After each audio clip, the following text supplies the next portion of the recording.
researcher faces while starting with a research is to decide upon the sample for which the study will be conducted.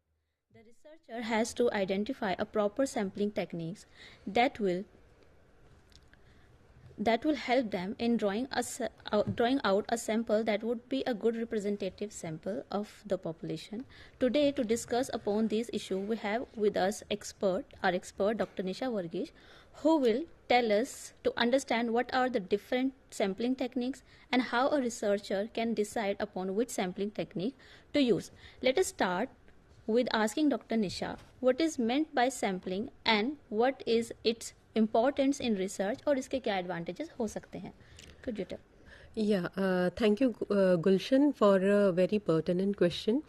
As a researcher, any researcher should be knowing the different types of sampling techniques, because in any research, sampling is a primary and a major constituent of a research. Coming to your first question, that is, what is a sample?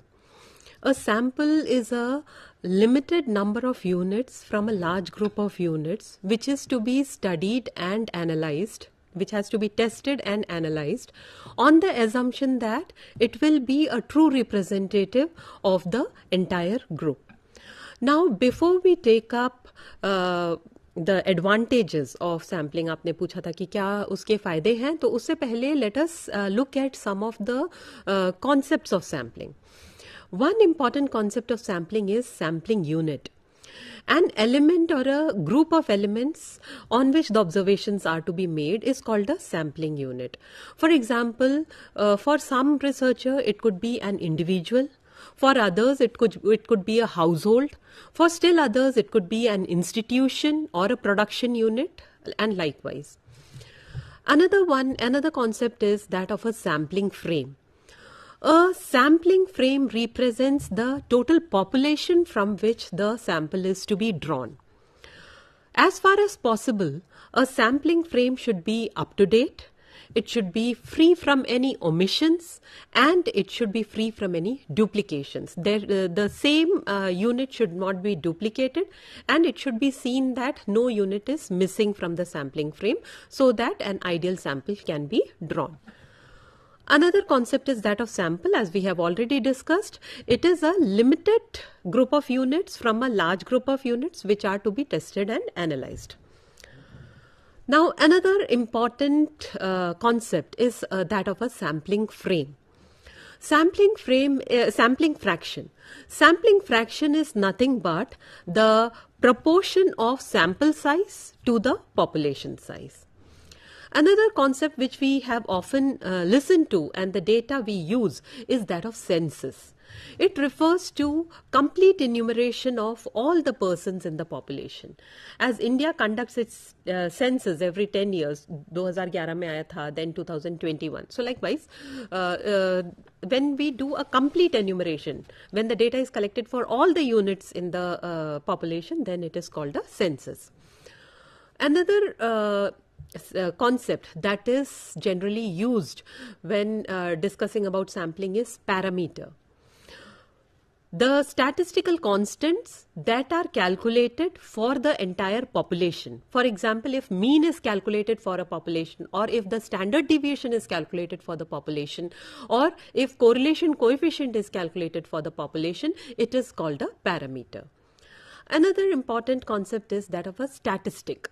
Statistic, when the statistical constants are calculated for the sample, then it is called a statistic. So parameter is when the constant is calculated for the population, and statistic is referred to when the statistical constant is calculated for the sample. So these are some of the key concepts that are involved in sampling. And another question जो आपने पूछा था कि advantages क्या हैं, इसके क्या फ़ायदे हैं सैम्पलिंग करने के. सबसे पहले तो अगर आप कंप्लीट एन्यूमरेशन के लिए जाते हैं, अगर आप each and every individual in your population को स्टडी करने जाते हैं, उनका डेटा कलेक्ट करने जाते हैं, तो it requires a lot of time and it involves a lot of cost. So, in order to avoid that excessive cost, in order to avoid that excessive, time taken, we go for sampling. So sampling helps in reducing the cost. It helps in, it takes less time.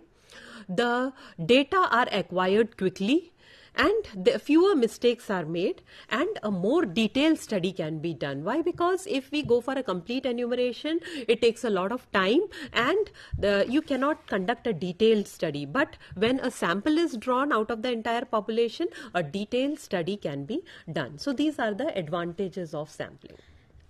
Thank you for giving us a clear idea on a sampling and its advantages. Now, can you please tell us about its different types? Yeah, there are, the sampling techniques can be broadly categorized into two. One is the probability samples, and the other one is the non-probability sampling. Now, probability sample is nothing but when it is based on the theory of probability. When the sampling technique is based on the theory of probability, it is called probability sample. And when it is not based on the theory of probability, it is called non-probability sampling technique. Now, there are different probability sampling techniques. For example, the simple random sampling techniques, which we have so much heard of. Then you have the systematic sampling technique, the stratified sampling technique, the probability proportionate to size sampling technique, and the cluster sampling techniques. All these are probability sampling techniques. Now, among the non-probability sampling techniques, you have the convenience sampling technique, judgment sampling, quota sampling, and snowball sampling. So these are the non-probability sampling techniques. Can you please tell us about the simple random sampling and how it is drawn? Yeah, simple random sample entails that each and every individual or each and every unit in the population has an equal chance of being included in the sample. And it also entails that the selection of one individual or the selection of one unit in the sample is not dependent on the selection of another individual or another unit in the sample. There are two popular methods of drawing a simple random sample. One is the draw of lottery, and the other one is using a random number table. Now, if you go for a drawing of lottery, जैसा कि आपने देखा होगा जब भी कोई lottery draw करते हैं, जब एक लॉट निकालते हैं, for example, if we have a group of 100 patients and of them you have to draw out a sample of 10 patients. So what you do is you assign numbers to each of those patients from 1 to 100.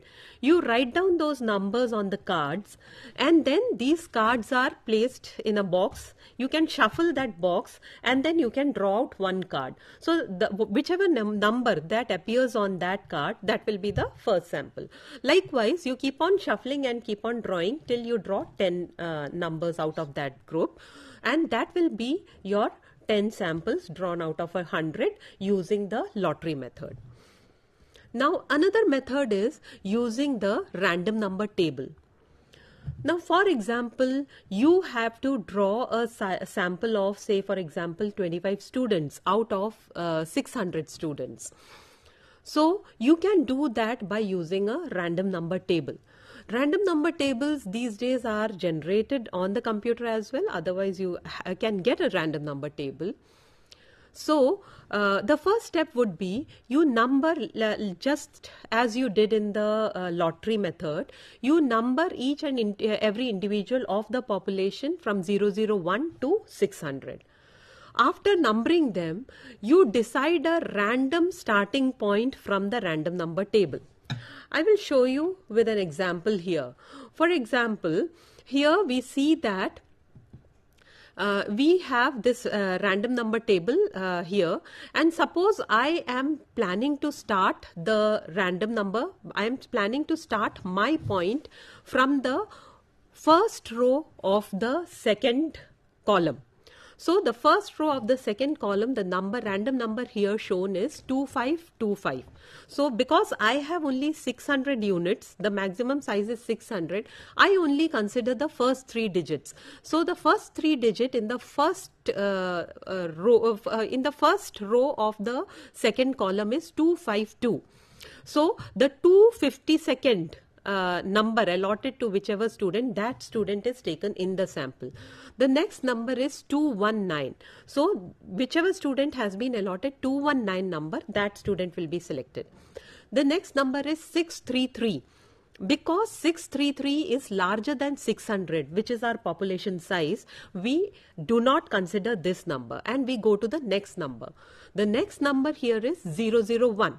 Now this 001 is within our number frame, so we take this. So likewise, we keep going from top to bottom till we draw 25 numbers from the group of 600, and thus we can have our sample generated here. Yeah, so apart from that, a systematic random sampling and when it is used, it is very important for researchers. So yeah, systematic random sample is also one of the important sampling techniques, and it is generally used when the population size is very large, when it is scattered, and when it is not homogeneous. So the systematic random sampling, instead of using a lottery method or instead of using a random number table, what we use here is a skip interval. Okay, now what is a skip interval? Skip interval is nothing but the total population divided by the desired sample size. Now for example, there is a population, a universe of 1000 people. Now from that, you have to draw a sample of 100 persons, and here your skip interval will be 10, which means 1000 divided by 100, that is 10. Now from the numbers 1 to 10, you choose any random number. For example, I take the 5th number. So my first sample will be the 5th person. The 5th number is selected. Then I skip every 10th interval and choose every 10th item. So after the 5th item, I will choose the 15th item, then the 25th item, then the 35th, then the 45th, till I draw a sample of 100 persons. So this is the systematic random sampling. This is how systematic random sampling is done. it is very informative for our researchers. So ma'am, how a student should use stratified random sampling in their research? Stratified random sampling is generally used when the population is not homogeneous. When the population is not homogeneous, what you can do is you can divide the population into homogeneous group of strata or homogeneous groups, which are called strata. And the sample is drawn from each of those stratum on random. The advantages are, first, it can reduce the errors in statistical estimates, and then it also allows you to create a good representative of various groups and subgroups that are involved in the population. For example, here you can see a picture of a population having a group of male and female. So this is a non-homogeneous group of population. Now you divide it into two strata. One is that of male and another one is that of female. From each strata, you draw a sample. So from this group of male, you have drawn 2 males. From this group of females, you have again drawn 2 females. So this is how stratified random sampling is done. Now, there are 2 types of stratified random sampling. One is that proportionate stratified sample, and another one is disproportionate stratified sampling. Coming to what is proportionate stratified sampling. In proportionate stratified sampling, the stratum sample size is proportionate to the population size, population stratum size. For example, if you take a village having, maybe 10,000 households or 15,000 households. Now, out of these households, 10% of the households belong to SC community, 5% belong to ST community, 45% to OBC community, 30% to others and 10% to minority. And if you have to draw a sample of 100 from out of these 15,000 households, so in order to draw a sample of 100, what you do is you take 10 households from the SC community, 5 from the ST, 45 from OBC, 30 from others and 10 from minority. This is called proportionate stratified sampling, which means that the number of items in each of the group is proportionate to the number of items in the population. It will be of some proportion of the total number in the population. So this is the proportionate stratified sampling. Another one is disproportionate stratified sampling.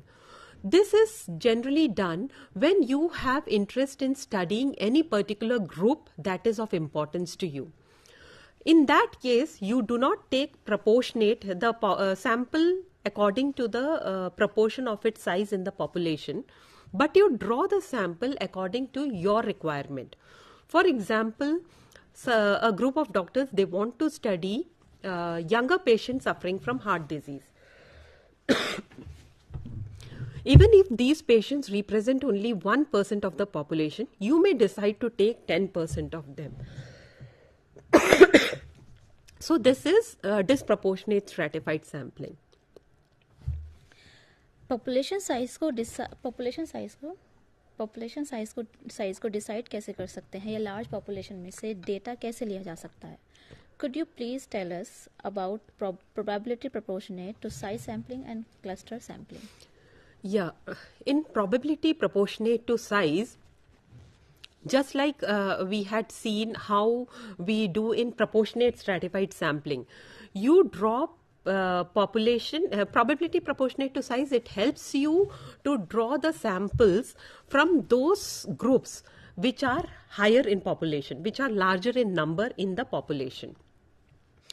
For example, this technique is generally used in the estimation of crop production in fruit production. For example, when you get the crop production estimates or the fruit production estimates which you see in the Government of India websites, they use the probability proportionate to size sampling technique. For example, you have to choose 4 villages out of 100 villages using probability proportionate to size. How can you do that? First, you arrange all the villages in accordance of their population in either ascending or descending order. Then you find the cumulative sums of population sizes and then you assign ranges. I'll show you in a table. For example, these are the 10 villages. The population of each of these villages is given. They have been arranged in ascending order. Then you find out the cumulative sum of population size. Column 3 shows the cumulative sum of population size. And column 4 shows cumulative population size interval. So the cumulative population size interval for the first one is 1 to 200. For the second one is 201 to 450. So you end where the cumulative population size ends. So like that you find the population ranges. Now, the total population here is 4250. Again, you go back to the random number table. Now, suppose I start from I can start from any point in the random number table. Suppose I start from column number 80, row number 18 of the first column. So, the first 2 digits are more than 4520. So, I avoid them. The second one is 1261. So I see where does this 1261 correspond to in the cumulative frequency, in the cumulative population size interval. This corresponds to the 5th village. So I choose the 5th village. Likewise, I go below and see that the second number, that is 3947. This will correspond to the 10th village. So I keep on doing this till I am able to choose 4 villages. So the 4 villages that I can choose from this random number table is village number 5, village number 10, village number 7 and village number 8. So this is how the probability proportionate to size sampling is done. Your second question was about cluster sampling. In cluster sampling also, the entire group of population is divided into clusters. These clusters here, the variation within the clusters is more than the variation between the clusters. So first, just by using probability proportionate to size, you draw the clusters. Say for example, you choose 4 clusters using the probability proportionate to size, as we had already discussed. Now, because within these clusters, the population is not homogeneous. So what you do is, you can choose sample from these clusters using either a stratified random sampling or a systematic random sampling or even a simple random sampling, so that you find a good proportion of the units in the population which are a true representative of the entire population. So this is about cluster sampling. Thank you for explaining us probability sampling in a very easy way. Now we would like to know more about non-probability sampling. Yeah, just as we discussed earlier, non-probability sampling is not based on probability theory. It is based on generally your convenience, okay, or it is purposive. It is based on your objective, the objective with which you are undergoing or going about with a study. Some of the sampling techniques we had already mentioned. The first one is convenience sampling. In this, the researcher just gives basic instructions to the field investigator, and the field investigator goes to the field, and as per the convenience, for example, a particular slum, the drawbacks or the problems faced in a particular slum have to be studied. The researcher will send the investigator with some instructions. The investigator goes to that particular slum, and as per the convenience, the investigator can choose any of those people whom he or she finds suitable for interviewing. So this is about convenience sampling. Another one is judgment sampling. Judgment sampling is also a form of convenience sampling. In this, the selection of sample is based on the knowledge of the population and the characteristics which you are wanting to study. It is based on the judgment of the researcher, on the basis of which the person can go and draw a sample. Another one is quota sampling. In this, just like we had gone for probability proportionate to size, so here the entire population is divided into homogeneous clusters or homogeneous subgroups, and from these subgroups the sample is selected on the basis of the percentage of that subgroup in the total population. So on that basis, some quota is assigned and the population and the sample is drawn. So this is the quota sample. Another one is snowball sampling. This is generally based on networking. For example, I want to conduct a sample on maybe student satisfaction using maybe 350 students. So I will just give away my questionnaire to say, for example, 10 students and ask them to spread. Those 10 students will spread that questionnaire to their known students, and likewise it keeps on increasing. It keeps on snowballing, just like a snowball starts with a small quantity, and as it goes on rolling, it keeps on increasing in size. In the same way, on the basis of the network, the size of the sample keeps on increasing. So this is the snowball sampling.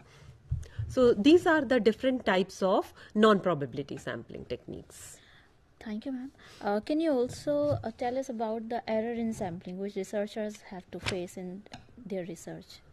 Yeah, generally there are two types of errors that the researchers have to face in sampling. One is called the sampling error and another one is called the non-sampling error. The sampling error is nothing but the variation. For example, if you are calculating mean, if you calculate the mean of a sample and if you calculate the mean of the population, there will be some difference in the mean of the sample and the mean of the population. Actually, if the sample is a true representative of the population, there should not be any difference. But because the sample is anyways a small group drawn from the entire population, the entire lot, the mean of the population will not be equal to the mean of the sample. So whatever that difference comes, that difference is called the sampling error. This difference is measured in terms of the standard deviation divided by under root of n, where n is the sample size. Under root n means under root of the sample size. So this is the sampling error. Now another one is the non-sampling error. Now the non-sampling errors generally happen because of some measurement errors, or they can be because of some wrongly written questionnaires. If you do not ask the proper questions, you may not get the desired responses. So it can cause erroneous responses. Poorly designed questionnaires, respondents do not complete the questionnaires, there is no response, and there can also be data coding errors. While coding the data, you may commit some errors. So these are some of the errors that can happen while sampling. One is the sampling errors and another one is the non-sampling errors. No doubt that a good research is time taking, but it is also important use appropriate sampling tools and techniques to avoid errors for researchers also in their research. Thank you for this informative session with us. Thank you so much. Thank you, Gulshan.